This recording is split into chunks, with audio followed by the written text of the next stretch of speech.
Thank you. This is Linda from Syndicate to Rogerson. So let me thank all our panelists again for their insightful sharing on how Hong Kong's green building and green finance sector can play an important role on achieving net zero emission in Hong Kong by 2050. So thanks again. We'll now open up to the Q&A section. Let us first invite our speakers for the Q&A section today. Please, can we have Tracy Wong Harris, Tracy to remain here for the Q&A section. She's Green Building Project Lead and Hong Kong Green Finance Association Deputy Secretary General. And please, may we also invite Engineer and Dr. Vincent Cheng, Director of Building Sustainability Group of Arup, and also Flora Yu, Managing Manager of Sustainability Department at CECEP Environmental Consulting Group Limited. Thank you all the speakers for the Q&A section. Dear media friends, it's now the Q&A section for you to ask the questions. You can push the raise hand button under the participant list if you would like to ask a question. We will then unmute you once we call on your name. And please state which publication you are presenting before asking your questions. You can also type in your questions on the chat box and we will read it out for you so that our speakers here can answer your questions. 咁多位記者朋友，我哋今日咧都歡迎大家用中文、廣東話去問問題嘅。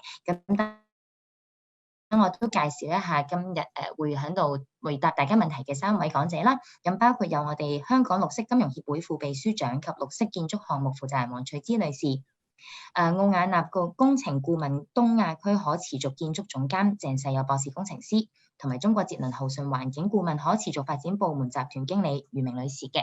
咁唔該晒咁多位。咁多位記者朋友咧，你可以撳 raise hand 舉手呢個 function 示意啦。咁我呢邊咧就會先讀出你嘅名，咁然後咧就會開放你嘅聲咧就去提問嘅。又或者你都可以喺 chat box 入邊用文字輸入，咁等我呢邊咧睇到之後都會為你讀出嚟嘅。咁我哋而家就事不宜遲啦，先邀請第一條問題。May we now first invite our first question, please? While we wait for the first questions, I want to really thank you to Dr. Vincent leading the policy research and also Flora and team from CECEP leading the benchmarking research. Without the two team themselves, the leadership, we wouldn't have these two reports. So thank you for them and for our media friends. So any technical issues, questions that you have, they're here to answer your questions. Okay, we have a first question from the chat box. How can green finance help support the funding for some of the Hong Kong's most ambitious restructuring and building projects when Hong Kong is actually facing a record deficit of Hong Kong dollar 300 billion this year? I will start the questions and I'll ask Vincent and Flora if you guys want to chime in as well, since this is a green finance question. So first of all, I want to say that, you know, the Hong Kong government already announced the commitment of another 66 billion new issuance in green bonds in the upcoming 5 years. One.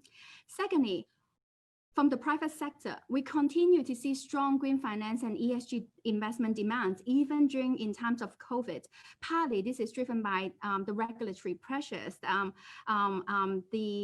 market has seen, and also the increase in awareness of the huge opportunities business here in the green and sustainable finance. With all this will only create jobs and business opportunity locally for a green and inclusive recovery, I say.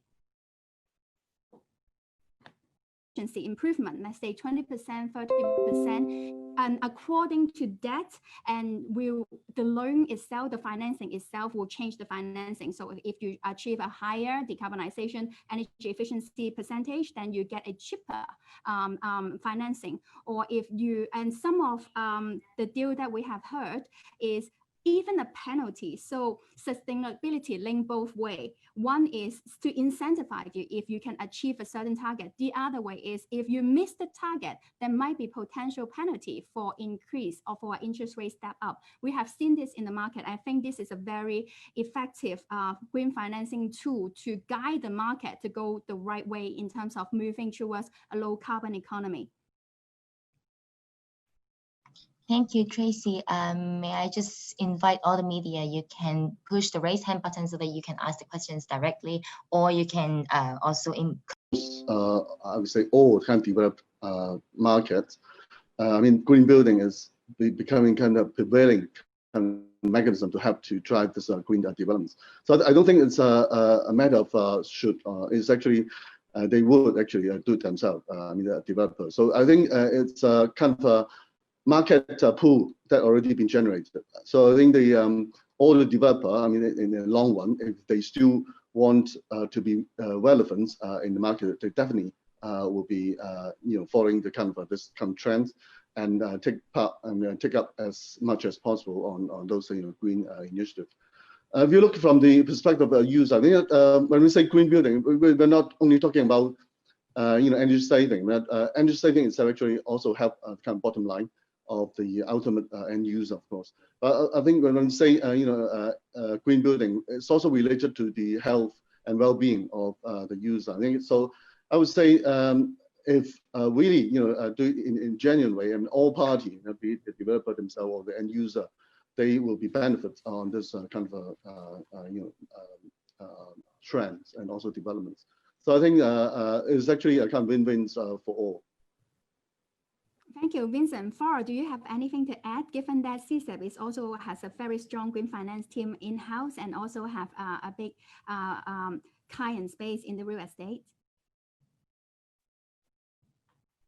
Yeah, thank you, Tracy. Actually, in our research, we collected the information of the incentives worldwide set for the green building. So I think the question raised just now is also about the incentives, what attracts the developers to go into the green building. And also from based on our findings, actually, there are several types about the incentives like the green financing actually, and another one is about the structural incentives like the GFA concession provided by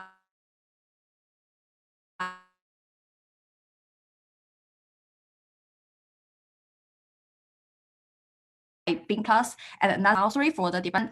We also conduct some case studies about those incentives, and I can share one incentive in Singapore named BREEF, B-R-E-E-F, and a scheme developed by the BCA governmental department, and they worked together with the banks to provide the green financing for the retrofit for existing buildings in Singapore, and to give back those buildings must to achieve the certain or the required green marks certification level to as a demonstration for their compatible for those scheme for the incentives.